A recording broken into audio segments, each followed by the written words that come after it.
let's finish blocking in the creature's fall. So we'll get right to work. Let's say we go ahead and have him continue following in the same direction here, which would make sense because that leg has collapsed in. We'll go to frame 130. Let's go ahead and grab our arm controls. We'll grab the center of gravity, and let's go ahead and have him translate down a bit more. And we also need to make sure that he's still following the same direction of his fall. So on frame 130, we'll go there and we'll go ahead and translate him over diagonally in our Y and X. And then we'll go ahead and scrub back and forth to make sure we like that direction. It looks good. I might go ahead and translate him over a little bit more in the X-axis. Great. And now from here, we can basically go ahead and take that right leg. We can go ahead and translate that in just a bit. And then we can take his knee control and bring that in. Now I've added that pose on 132, so no worries. I'll just go ahead and select all controls. And we'll go ahead and take what we've done on 132 and just bring that over to 130 to overwrite that pose. Great. All right, now looking at the gaster, since that leg is collapsing in a bit, there's a lot of pressure here. We can go ahead and take that control object and kind of push that up and bring it over to the side just a bit more. And we'll go ahead and also tilt it over to the left side just to show that pressure. But remember, it's pretty rigid still, so we don't want that to push over too much where it feels way too soft. Now looking at the direction the creature's falling in, we want to add a bit of a drag here to the upper body. So here's how we'll do this. We'll grab the back control and we'll actually rotate that forward a bit, just slightly, but then we'll take the thorax and we'll go ahead and bring that back to create our drag. We'll also go ahead and tilt it over to the side in the Z-axis and in the Y. I might go ahead and do the same thing for the back control, just so we can really push this drag pose. Great. So here's what we end up with. Now what I'd like to do for the neck and head is have them start falling forward. Remember, the creature is pretty weak here, and we want to show weight in the entire body. So to do that, and since the head is pretty weak and it's pretty heavy, we can have it start falling a bit. So we'll go ahead and just translate it forward just a little bit. Alrighty, so from here we can go ahead and take a look at, let's say, one of the other legs. Maybe we could have one of them kind of slide. So he's really starting to lose his footing. So we'll go ahead and grab the back leg on the left side, and let's go ahead and translate that back a bit. And we'll have its target control move forward and down, so it looks like the leg is starting to collapse. Great. Now how about the arms? Well, let's go ahead and take care of that right arm. Grab that control. We want the arm to continue to flail, so let's say we go ahead and take it and kind of bring that up a bit. And we'll rotate the wrist up. Now when it comes to adding follow through, what we can do when we start to refine the animation is we can take our rotate keys on the wrist here and delay them just a few frames from the position key. So we can go ahead and drag them a few frames over to our right so that the pose happens a little bit later. And that will cause the wrist to kind of look like it's following through with the rest of the arm. So these are just some ideas that are covered in our blocking and polishing techniques course. We cover them definitely in blocking because we need to think about smart blocking. That's where we think about the other principles of animation, not only follow through, but squash and stretch in our poses. We basically have that going on here. We have a high point, which represents our stretch, and now we're starting to have the body squash in gesturally. Pretty cool stuff. All right, how about the left arm? Let's go ahead and have that start to fall in. So we'll do that on 130 as well. Just go ahead and translate that in. And eventually we can have the creature fall on this arm. So that looks cool, and since that arm has fallen, we can take the clavicle and rotate that down just slightly. I might go ahead and take the right clavicle and rotate that up a bit. Alright, sweet. So this is looking very nice. Let's go ahead and move to the next pose on 140, and this is basically where he's going to hit the floor. Let's grab our arm controls. We'll grab the center of gravity, and let's go ahead and just drop him down so he hits the floor. We'll also make sure we look at the top view so that he continues to fall in that diagonal direction. I might go ahead and translate him over a bit more in the x-axis on 140. Great. So that looks cool. I might also have him translate forward a bit more because there's a lot of compression on the leg right now that's collapsing in, so eventually he's going to kind of spring forward a bit as he falls. Now I'm not too concerned with the secondary arms.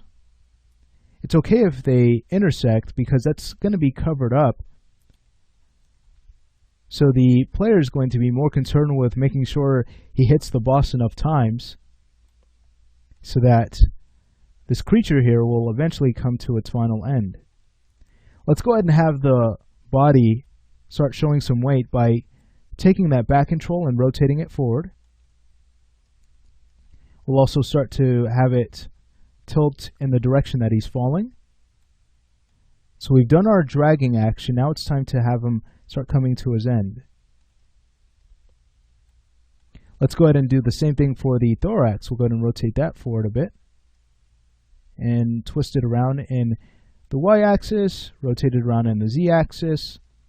We'll go ahead and take his right arm and we'll have that brought forward. So he's reaching forward. And then we'll go ahead and add some delay to the wrist by rotating that up just a bit, not too high. I'd like to now go ahead and take that arm and take the root and drop them even more. Great. Now you can see that the right leg at the front is really starting to collapse. So we have a few options. We could have it kind of pull into the body, or we could have it kind of flip around to the side. So we have a few options here. I might just go ahead and have him throw that over to the side. And thinking about weight here, here's what we could do. We can go ahead and take his knee control and rotate that around. So the knee will hit and then the rest of the leg will follow. And this is a technique that we cover in our character interaction tutorial. So we add some weight to the character's leg, the character that falls, by doing this very same thing. So that's another course you can go ahead and take a look at where we walk through that entire process from start to finish. Alright, great. Let's go ahead and take that left arm and we'll have that swing into the body so he's falling on that arm, just to make this look more lifelike. We're going to rotate the arm up. Let's go ahead and have it swing back in the z-axis. Great. We can go ahead and take the clavicle and bring that down. And then we can go back to our arm control and we can go ahead and just drop the elbow a bit so it touches the floor. Again, I've added that on 141 instead of 140, so if that happens, it's just a matter of taking that pose on 141 and dragging that over to 140. Alright, super cool.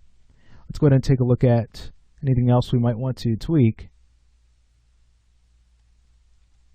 It looks like the back leg here on the left side is really pulling, so we just want to go ahead and take that and now have it slide forward a bit and into the body so it continues that flow as it falls. So here we have it out and then it starts to flow in and then it starts to get pulled forward as the body falls forward. We also want to take our target control here for that same leg and drop that. And we also would show a bit of influence in the gaster when that happens. because it's going to be affected by the legs as well. Let's not forget about that. So we'll have it kind of twist around a bit. That looks cool. All right, great. So this is truly coming together very well. We have just one more pose really to block in. So let's go ahead and move over to frame 150. And just taking a look at everything, we can start by taking our center of gravity, and we'll go ahead and rotate that down. And we'll also go ahead and translate the creature down. So he's finally touching the floor with all of his body. We'll now go ahead and take our back control and rotate that back, down. We'll also go ahead and take the thorax and rotate that down as well. I'll take the neck control. We're going to bring that up a bit, but then we'll take the head and rotate that down and tilt it over to the side so it looks like he's resting on his head. Great. Now for the right arm, we want to have that slide around so that the player has an easy time hitting this target on the head, because the player's already done a very tough job of causing the creature to fall. There's not going to be too many soft spots for the player to hit, so we want to really have the character here that's attacking this creature feel like they have a bit of a breather when they start to attack him after he's fallen. Because when he gets back up, it's going to be another challenge. Let's go ahead and bring up the right elbow so it hasn't gone too far into the floor. We'll also adjust the clavicle so it doesn't look like the upper arm is collapsing in. So I'll go ahead and just rotate it up in the Z-axis, maybe tilt it around in the X-axis, just fixing that twist. Great, we'll go back to the right arm. Let's go ahead and translate that up and forward, and we'll go ahead and just drop that elbow a bit more. Let's go ahead and take the left arm next, and we'll have that slide back just a bit, right there on 150. We'll also go ahead and rotate the wrist. Let's go ahead and slide that back. Great, we can now go ahead and take this leg that's up, and let's go ahead and drop it. If this was cartoony, you might have it brought up a bit, and maybe you'd add a bit of a shake. But in this case, we just want him to fall. Let's now go ahead and take the leg at the back on the right side, and we'll go ahead and have that fall as well. So we'll translate it back, and then we'll go ahead and take its target object, and let's go ahead and have that twist around. All right, sweet. Now you can see it's going too far into the floor plane, so we'll just go ahead and lift that leg up. Now we have a few options here for the opposite leg. We can have that translate forward, and then we can have it kind of slide back a bit so it almost looks like it has slipped, has gone forward and then back. Or we can basically just have it translate back. I think that will look nice as well. So we'll go ahead and translate it back. We'll go ahead and take the target object and have that fall. I've brought it into the camera. We don't want to focus on the target object. We want to focus on the creature's body. Excuse me, target object. All right, let's go ahead and have that knee fall. And it looks like the leg is going too far into the gaster, so I have to be really careful about that and just make sure we translate that out some so that doesn't happen. And we'll go ahead and take the knee control here and drop that. And there we have it. We have our end pose. Cool, so we can go ahead and cycle through the animation and take a look. All right, super fun. Now here's what we'll do. We're going to leave this range from 101 to 160 because we can use the rest of the time here from 150 to 160 to add, let's say, a bit of a bounce to a few of our limbs. So it looks like there's energy still transferring through the body after a hard fall like this. So keeping that in mind, what I'd like to do is go ahead and grab all of our controls and keyframe 150. Now let's go ahead and hold down Shift and we'll drag to create a clone and we'll overwrite frame 60. Great.